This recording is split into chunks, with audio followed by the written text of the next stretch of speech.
All right, hello again. So in this video, we are going to go over a couple of things. We're going to look at how to do a still life. I've got this awesome scene set up here. I call it Sacrifice of the Egg. I don't know why, I just kind of put some stuff in front of the camera. But this is a still life, right? So a still life is a type of, not just photography, but artwork, paintings. You've seen still lifes, where you kind of set up a scene and then either paint it if you're Monet or somebody, or you photograph it if you're you, I guess, right? I try to do this as cheaply as possible, so we're not going to use any fancy equipment or anything. I've got some foam board here. I've got about 3 or 4 of these. These are just pieces of board that are white on one side, actually white on that side, and black on the other. And you can use them for a lot of things. I'm using it for a backdrop here. I can also use it as a reflector to bounce light back. And then I've got some white paper. You can buy seamless paper that's a little bit heavier that won't kind of get wrinkled as much, but this is just some cheap black paper. So that's about $7. This is about a couple of dollars for that paper. I'm using this super awesome expensive Home Depot light here, probably $10, maybe less, and a light bulb inside of it, obviously. My awesome light stand is this old ladder. So I think you get the idea, right? I'm trying to do this with spending the least amount of money possible, so you guys can do the same thing. So here's my camera setup. I'm out here, right? So the place can, and see how this room is all super clean, right? But it doesn't matter what setting you're in. You can do this almost anywhere, in a living room, a dining room. I'm doing this first part at night here, and I'll leave this set up and shoot some in the daytime too, to show you how the light is different. But we're going to use this setup here and doing a still life to kind of talk about light and how it can look different depending on, obviously, how you light things. All right, we're going to use this setup to talk about some of the different characteristics of light. Things like intensity, brightness, well, that's intensity and brightness, direction, hardness or softness, maybe color, maybe contrast. We'll throw as much as we can in there. And these are all things that you can use to describe light, but also to notice light. Notice the light that you're seeing in a scene. And if it's a scene that's ambient light, meaning the light's already there, you can sort of analyze that light and say, is this going to work for this shot? Should I come back later? Should I change it myself? In this case, we're setting it up ourselves, so we can kind of have more control of the light. That's why a studio setting, maybe you do have a little bit more control of the light. So that's what we're going to do. The first thing we're going to do is look at direction of the light. So for this first one, I've just got a bare bulb here, which is probably the most harsh light I could have. I've got the house lights on so you can see me a little bit, and then we won't do that anymore. You don't need to see me anymore. But anyway, this is going to be a pretty small light source, right? So one of the things that changes the quality of a light is the relative size of it, and that's going to change how hard and soft it is. But also we're coming from the side, so it's going to be throwing shadows this direction, obviously. Another thing I wanted to show you is I'm doing a little trick here, not really a trick, but a thing you can do where I set the camera to shoot on a timer so that way, since I'm using kind of long exposures, it's not very bright when I turn off these house lights in here, I don't want to move the camera when I press it with my finger, right? So what I can do is turn on, and I'll do one right now, I can turn on the timer and then I'll just hit it, and now it's going to time. I don't have to have my hands on it when it goes off. I don't know if you guys can see me, but it's going to shoot here in a second, and then now I'm not touching it, so it's not going to move just from my finger touching it. You can also use something called a cable release or a remote to do that with, but if you don't want to spend the money, you can just use your timer and do it that way. All right, so this one I put the reflector back on. It might change it a little bit, we'll see, but I'm also going to drop in this little card here just to give it a little gradient in the background up here. We'll see what that looks like. All right, so these are some of these first images. I'm going to pop in every once in a while and show you what the images look like and talk about them real quick. Sometimes I'll put them just over maybe the video of showing the setup to save a little time. So this is one of the first images. What I wanted you to notice here is because we're using that very small light source, right? We're going to get kind of this harsh, you might call it harsh, this very contrasty light. So you see the hard edge to the shadow here, hard edge to the shadow here. So when you use a small light source relative to your subject, right, it's going to be a pretty hard-edged shadow and a contrasty light. So that's what you're seeing here. On this one, The only difference between this one is you see that the background changes, right? So this here we've got kind of a gentle gradient there in the background. Here I put in that card to block the light from the light position. So you can see it's got better separation there between the objects and the background. The other thing to notice is, see the transition? You guys can see the transition, right? See the transition from the shadow to the lit part of that background? And this is not the best background in the world, but it'll work. It's fairly smooth transition. That tells me that that flag or that card was pretty close to the light. This is a very important thing to remember. The closer that a flag is, or something that's creating a shadow is, the closer it is to the light, the softer the edge of the shadow is going to be. The closer it is to the object, which is these guys, right, the harder it's going to be. So if I put that card close to these objects, the shadow edge of this shadow would be harder. If I put it close to the light, it's going to be softer. That's an important thing to remember if you're trying to work with shadows and edges of shadows and things like that. All right, then we moved on to moving the light around. So obviously this is coming from, and you can see obviously the direction is over here from the right. Here it's from above, and you can see that hard shadow again. The light's coming straight down on the top of these objects. Here we're coming from the left, so now obviously the shadows go the opposite direction. Pretty self-explanatory, right? Here we're coming from behind, so this is kind of backlighting a little bit. They are kind of, there's a little bit of a halo, a rim light around these guys here. Here it's coming from directly in front, kind of simulating what an on-camera flash looks like. So on-camera flash can be pretty harsh. It doesn't have a lot of depth to it. You can see the shadows are kind of right behind. It's kind of like a crime scene kind of photo where the shadows are going straight back. You can't really see the shadows too much. So that kind of makes it hard to see depth a little bit. So that's the light coming from directly from the front. Here it is coming from even lower in the front. This is sort of that old style horror movie lighting from below. It's called underlighting. And you can see how the light's coming up and casting shadows up. The reason that looks strange to us is because we're not used to seeing light coming from below. The sky is above us usually, unless we're standing on our head or something. So this kind of light is a little bit unusual, and you'll see that in horror movies and things like old school, like Dracula, stuff like that. The really old ones. All right, so we've seen what happens when we move the light around. We're just changing direction, right? We went left and right, front and back, lower, higher. All that changes the direction of the light, obviously, which changes how the image looks. If it's more from the side, it's going to show more texture and depth, right? If we come from the front, it gets kind of harsh and flat. If we come from the back, it throws shadows forward. So obviously the shadows play a big role too because of the direction of the light. This time we're going to work with the contrast. So that's the ratio of the light from, we're going to call this the key light or the main light. And then this is going to be our fill light, this awesome high-tech light bulb here. So what that's going to do is this light's going to fill in the shadows caused by the main light or the key light. So that's going to reduce our ratio. You might hear the term lighting ratio. That's the ratio of the light coming from the key light to the fill light.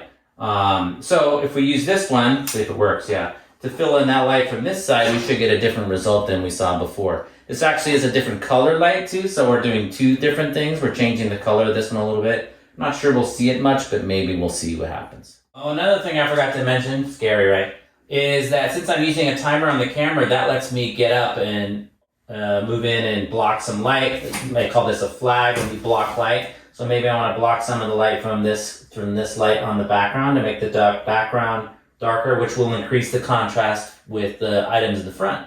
So that's another advantage of using the timer there. If you don't have another person would help, a stand would help, but I'm trying to do this again without using a bunch of stands and people and hiring a big crew and things like that. All right, so here we're looking at those two images, one with just one light and one with two to decrease the ratio, the lighting ratio. So here it is with just the one light. That's kind of our original, right? We've got the light over here. There's nothing over here. And then if I go to this image, now we've got that light on over here, and that reduces our light ratio. Remember, the ratio is the ratio of the key light, this light that's over here off screen, and it's the blue one. And then here's our fill light. It's filling in shadows from the key light, and that is also a different color, right? You can see that it's kind of warmer. This one's more blue, more daylight. This one's more warm, lower color temperature. This is a higher color temperature. But what you can really see is how it changes the contrast, right? So here it's got more contrast, here it's got less, and the shadows are filled in.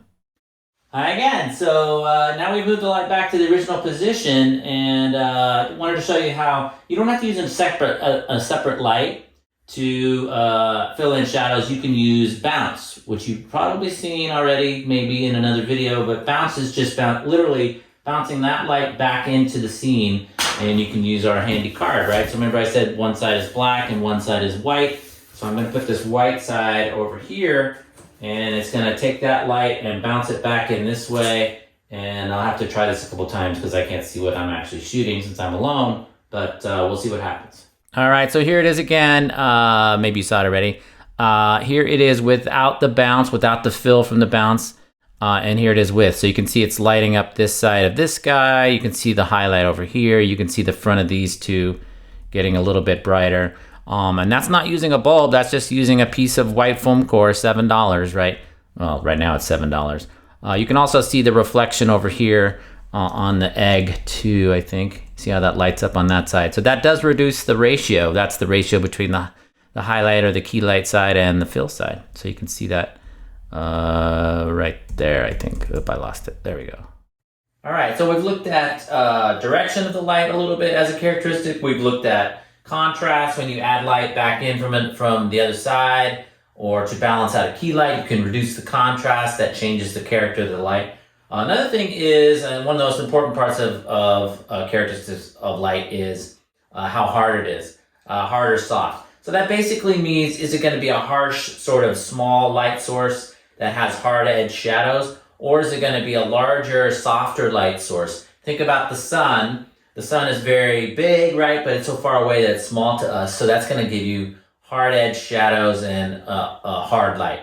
If you think about an overcast sky, though, what happens in an overcast sky? The sunlight is diffused or spread out by the clouds, right? It's diffusion, basically. So that's what we're going to do here is diffuse this light a little bit and soften it up a little bit. So how can you do that? One way you could do it is to bounce it off of something larger. You can also put something in front of it, basically diffusion. I'm using this cool t-shirt that I made. No, I didn't make this.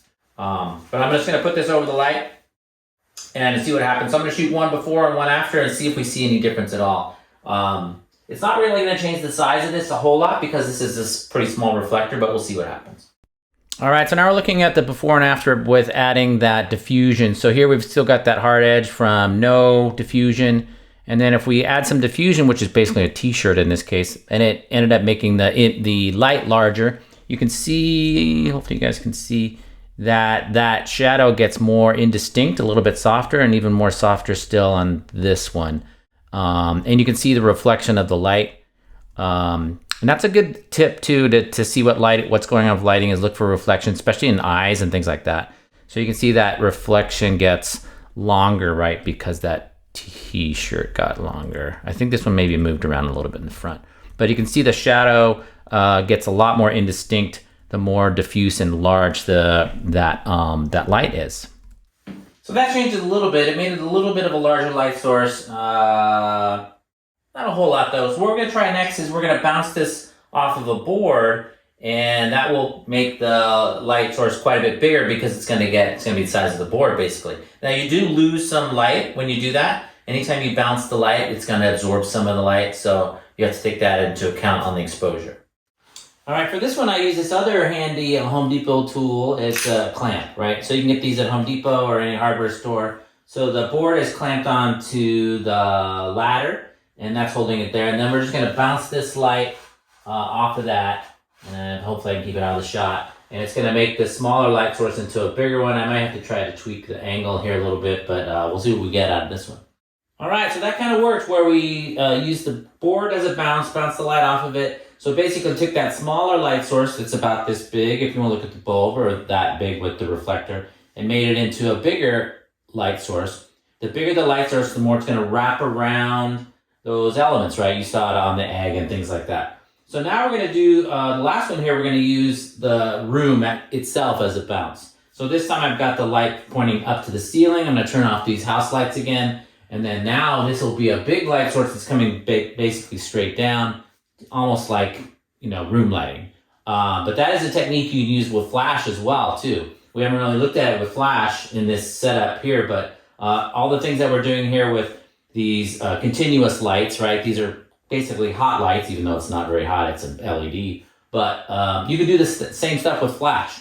And it puts out a lot more light, and that would work better for, someone's moving. Anything that's moving, the flash is going to freeze that.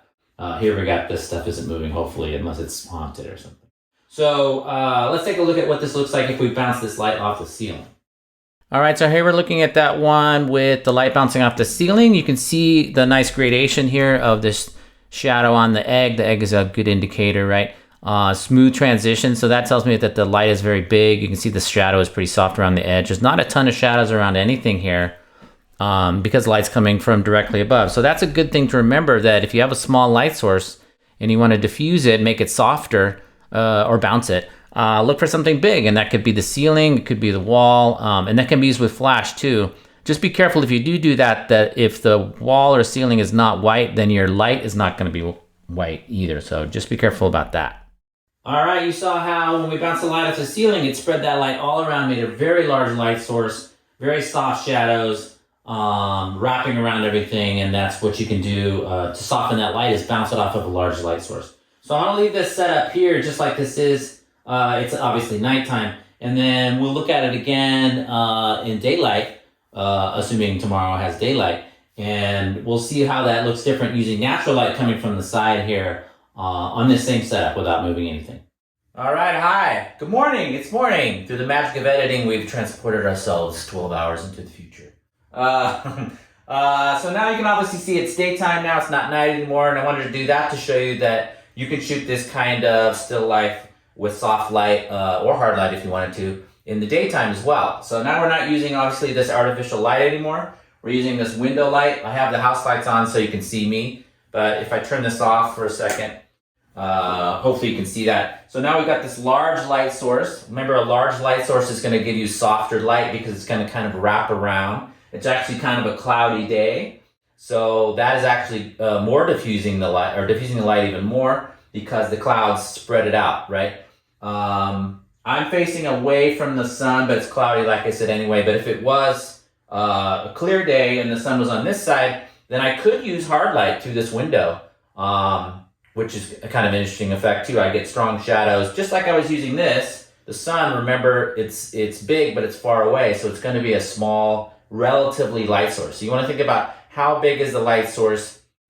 How big does it look to me from where I am, if you want to think about it that way. The sun is small, you're going to get hard shadows and harsh light, if you want to call it harsh light.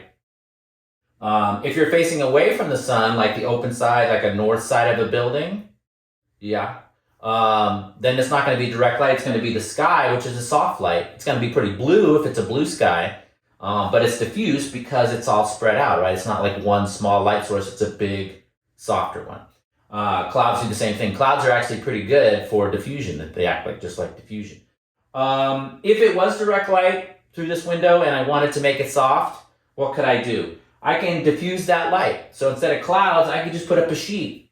Do it yourself, DIY, right? I could put up a white sheet. That white sheet will diffuse all this light, spread it around, make it a larger light source, and then I'll get this kind of light. I don't need a sheet because I'm not facing the sun and it's a cloudy day. So let's see what this looks like. You can still do fill on this too. I can still bounce in with a card. Or use a light if I wanted to on the other side to reduce that lighting ratio contrast that we talked about. But let's see what this looks like just with this window light only. All right, so here we're looking at the image using the window light. You can see the light on the wall over here, and it's kind of falling off this way. This is called fall off, by the way, where it's brighter here and darker here. That's because the light is over here and it gets darker as it gets farther away, right? So you can see that it's a pretty soft shadow, not super soft. That's not the biggest window in the world. So the bigger your window is, the softer that light will be, obviously. I think we have a little second shadow maybe from the door, but it's tough to see on this one. But definitely no using of artificial light on this one, just window light, which is a really nice, depending on which direction it is, a really nice soft light. All right, so that looked pretty good, right? So on this last one, I'm going to use the card again. I'm going to bounce back in from this way to fill in some of those shadows and reduce that lighting contrast, make the softest kind of most even light I can. It's not going to bounce all the light back. Remember, you're going to lose a little bit of light when you bounce, like an f-stop or 2, even depending on what it is. But we'll see what that looks like if we bounce some light back in. All right, so here we go with the 2 using bounce and without bounce. So I think I've got this right. Yeah, so here's the one with no bounce. This is just the window light coming in. You can see the fall off here where it gets darker, or gets brighter to darker because we're moving away from the light. So the light falls off, right? And then here's the one with the fill, and you can see how it kind of fills in, bounces light back into this guy. This guy's pretty bright, so he gets very lit up that way. You can also see that on the side of this glass, on the front of the cameras there, and then you can also see how it's filling in the shadow on the egg again, right? So there we go. So it's creating a lower lighting ratio between the bright side and the dark side. The dark side again. All right, so you can see on that one how when we bounce the light back in, it made some lighter areas on the sides of these objects here. It filled in some of the shadows on the front of these 2 cameras. So don't forget that you can use just a $5, well, I think it was $7. I don't know if I mentioned that those cards are about $7. These guys right here, $7 at like Michael's. You can get them at Home Depot, Office Depot even. So, but you can always use them to bounce light back in. I'm going to do one more and do what's called negative fill. So what that means is instead of the white side, I'm going to do the dark side like Darth Vader, right? And then see what happens on that one. We'll see if it looks a little bit different. But yeah, let's take a look. All right, so now we're comparing those 3. This is the one with no fill. This is the one with the fill of the white card. You can see the light coming from the card. It's bouncing from this way, but it's still light, right? It's a reflection. And then here's the dark fill or the negative fill. You can see the card right here. So you can see how this side gets darker, that gets darker. These guys on the front get darker. So it does increase the lighting ratio. It makes it more dramatic, right? It's very dramatic. I think this guy's mad, actually, about this egg situation. So there's a little bit of an example of using a dark fill or negative fill to increase the lighting ratio and make it even more dramatic. All right, and I lied, obviously. I was able to turn it around. I'm like a magician. I turned it around so that now it's lit from behind from our sky. Put this still back here to keep it a dark background, same background. The camera position is not going to be exactly the same, but we will see what that looks like now if we have diffuse light from the back, which is great for food photography, by the way, and lots of product stuff. Product photography is done that way. So let's take a look at that one. All right, so here you can see that backlit image. Backlit means lit from the back. You guys knew that. So the light's coming in from the window back here. You can see it's kind of creating a rim light, a little bit of backlight here. The front is a little bit darker. You can see the shadows are coming forward, but they're pretty indistinct because of the large light sources, right? They're on both sides here. If we look at the egg here, you can see it's kind of lit up here, but then the shadows in the front kind of reminded me of, oh, by the way, this is done a lot on food photography. A lot of films use backlighting like this. If you look at any Tony Scott movie, if anybody's a film person, Tony Scott was Ridley Scott's brother, and he shot a lot of stuff backlit, like Top Gun, stuff like that.